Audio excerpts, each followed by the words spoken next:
Hi everyone. Today, let's talk about how similar are Japanese, Korean, and Chinese.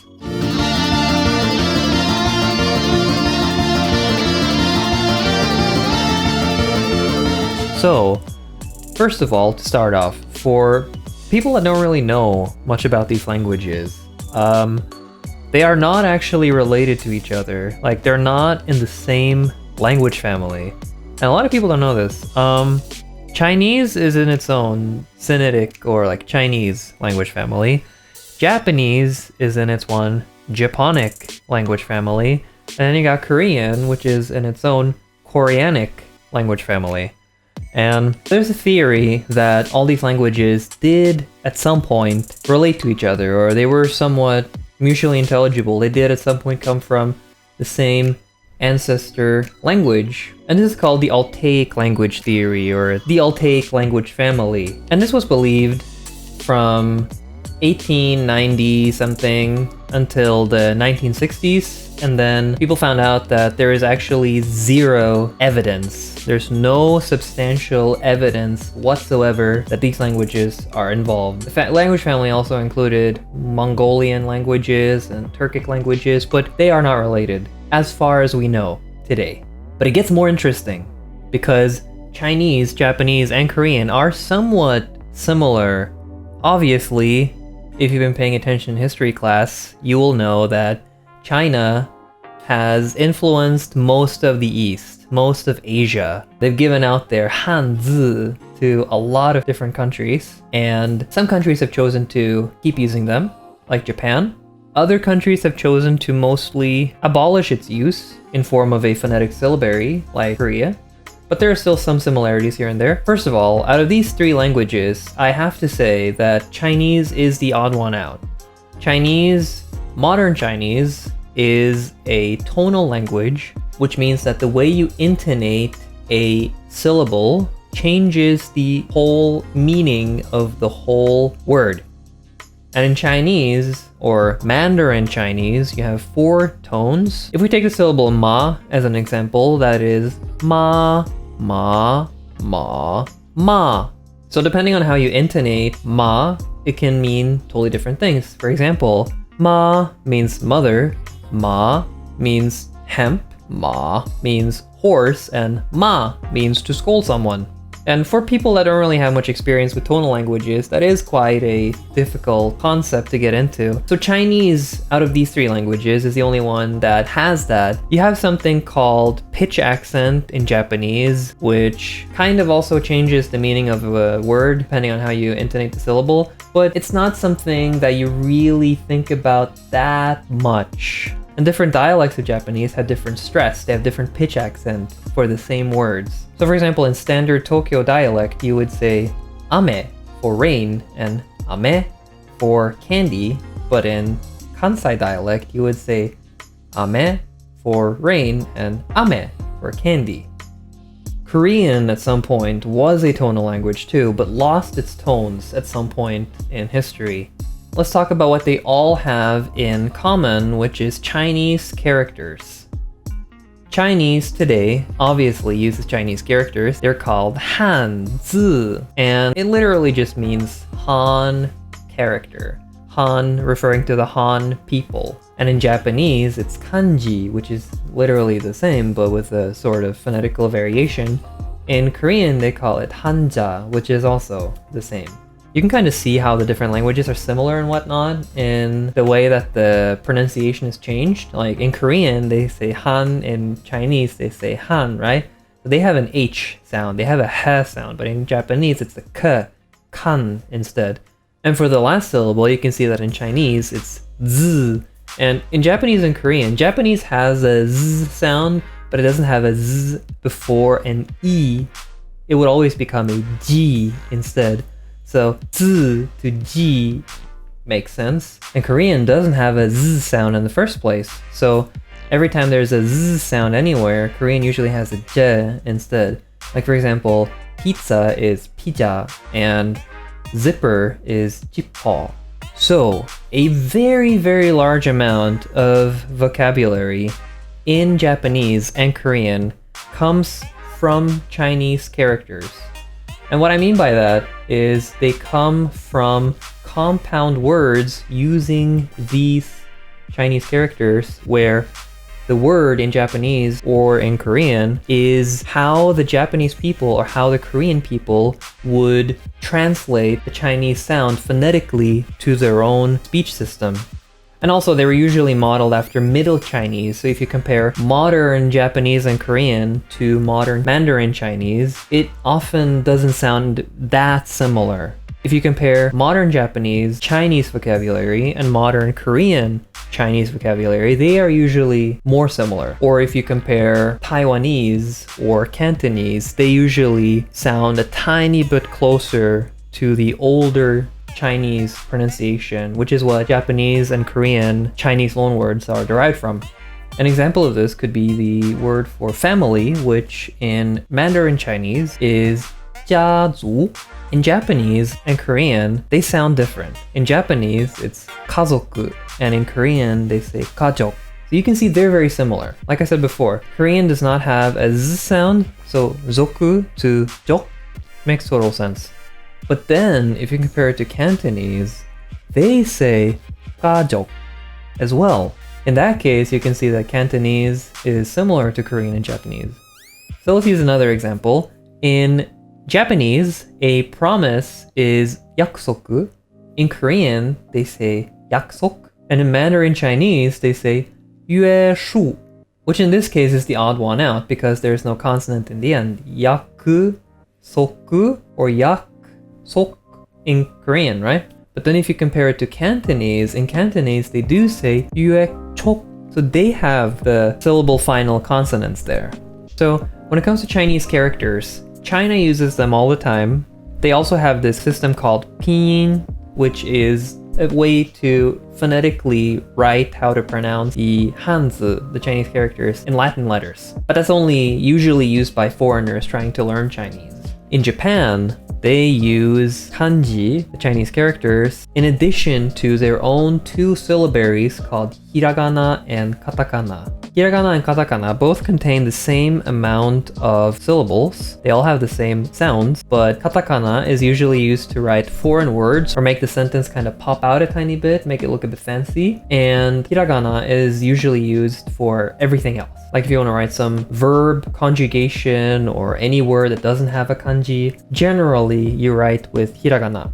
Both Hiragana and Katakana now come from older Chinese letters because in Japan, originally, kind of like in most of Europe, they didn't have a writing system. So when Chinese influence grew and Japanese people started traveling to China, they brought those Chinese characters with them to Japan. And then in the beginning, they were kind of using the Chinese characters to write Chinese stuff, and then they realized we could also use these characters to write Japanese stuff. So in the beginning, what they did is every time they would have a syllable or they would have a word in Japanese, they would pick a kanji, they would pick a Chinese character that had the same sound as that, and they would just put that arbitrarily. They would just be like, this kanji now just means this sound, regardless of the meaning of the actual kanji itself. And then they did that for some time, and then later they developed hiragana and katakana, which are just these kanji sounds, very, very simplified into a few strokes, and that is the sound now. And that's what hiragana and katakana are. In Korea, they also imported the Chinese characters, and they were using them for some time. They call them hanja, but they realized as time went on, as you too might realize, that teaching someone to be fluent in reading Chinese characters takes a very long time with a lot of practice. And if you are not a upper class person or someone that has access to a lot of books, back in the day you didn't have the internet either, if you didn't have access to any books, you would never learn the Chinese characters. So what they did is the fourth king of the Joseon dynasty, Sejong the Great, he came up with this alphabet that you could use to phonetically write Korean. In South Korea, they call it Hangul because South Korea too is called Hanguk, Guk meaning country, and Han refers to the Korean people. In North Korean, they call it Choseongul because North Korea still call themselves Joseon from the Joseon dynasty hundreds of years ago. They still use that name in the north. So Korea got the Chinese characters. made their own syllabary, and then for a long time they were using both of them back and forth, kind of like Japan is today with kanji and hiragana and katakana. But at some point they sort of phased out the hanja fully. In Korean nowadays, people that are in their 20s, 30s, 40s, they might have some idea about hanja, but younger people generally don't know that much about them.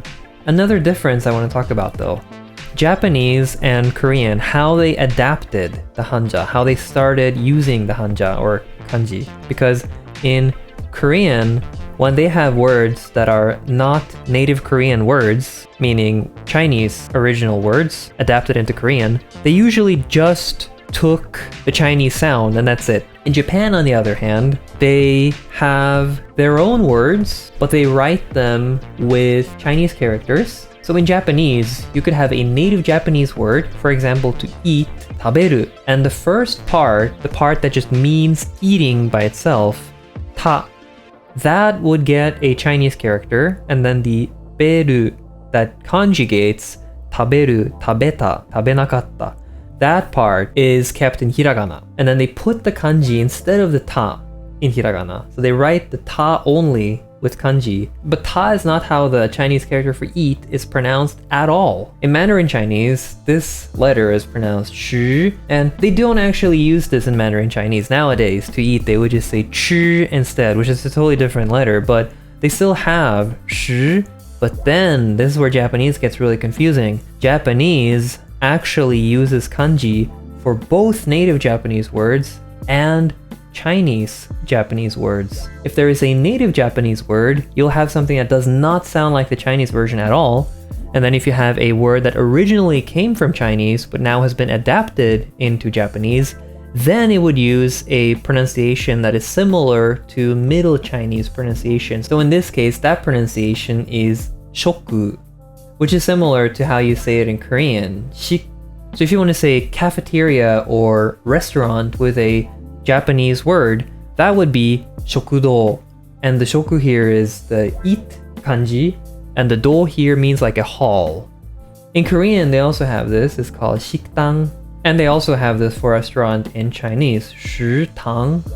You can kind of see how they're all similar, but Japanese also has this extra, taberu, in addition to that, which is also read with this.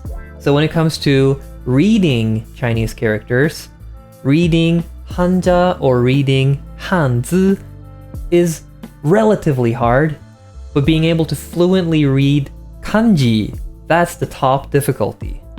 Because each individual Chinese character, kanji in Japanese, they have at least 2, if not 3, 4, 5, 6, maybe 10, 12 different readings, and you just have to memorize them. Obviously, Japanese kanji is not something you're going to be fluently able to read in 3 months or a year, or maybe not even 3 years. It may take a really long time to reach a high level, but it's not impossible. So when it comes to pronunciation, I would grade Japanese as the least phonetically complex, Korean as the middle one, and Chinese as the most phonetically complex one.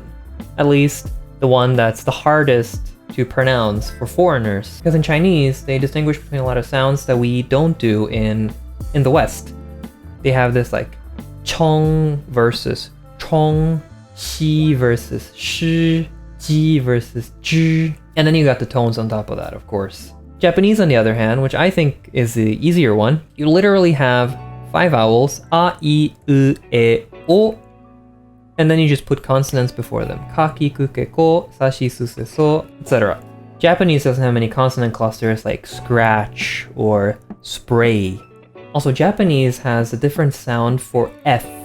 When we say F in the West, we usually bite our lower lip, F. F, like this, right? F, F. In Japanese, they don't do that. So what they do instead is they just relax the lips. They just say F, F. So it's ha, hi, hu, he, ho. Ha, hi, hu, he, ho. So in Japanese, when you want to say a foreign word that has an F in it, you would usually say F instead.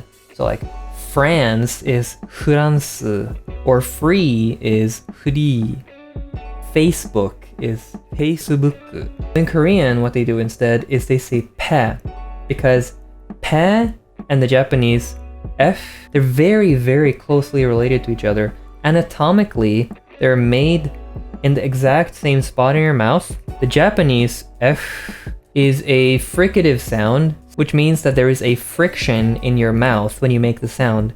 There's a constant or in your mouth, constant flow of air. When you say pe instead, the pe is just a burst of air. Your muscles are doing the same thing in your mouth, but instead of having a constant flow of air, it's just a quick burst. So remember, in Japanese, they say France. In Korean, they say 프랑스. The Italian province of Florence, in Japanese, they would call it Firenze, and in Korean, they would call it Firenze. In Korean, unlike in Japanese, you can end the syllable with a consonant. In Japanese, you can end it with an N because N is seen as a sort of semi-vowel. In Korean though, you can end with any consonant. You'll notice that every time there's a consonant like a T or a K or something at the end of a word in English or another language, when that's imported into Japan, they will usually always put an U or an O at the end. Like I just said, Facebook is Facebook, or Google is Google. There's always an U there. Or in, for example, fight, they would say fighto with O. In Korean, you can have consonants. You can take, for example, the Korean word for country, which is 국. It's written ge, u, ge. But when you have a ge at the end of the syllable, it's pronounced more like a K. And it's usually pronounced more closed, so you don't actually aspirate the k, but you just say like gu. It's like your tongue goes into the same position as the k, but you just don't let the air go out. Gu, and then you're done. This is a very big thing in Korean. Like when you count in Korean, 하나, 둘, 셋, 넷. It's written set and net, but they're just pronounced set, net. Like the tongue moves into the position, but you don't actually aspirate that.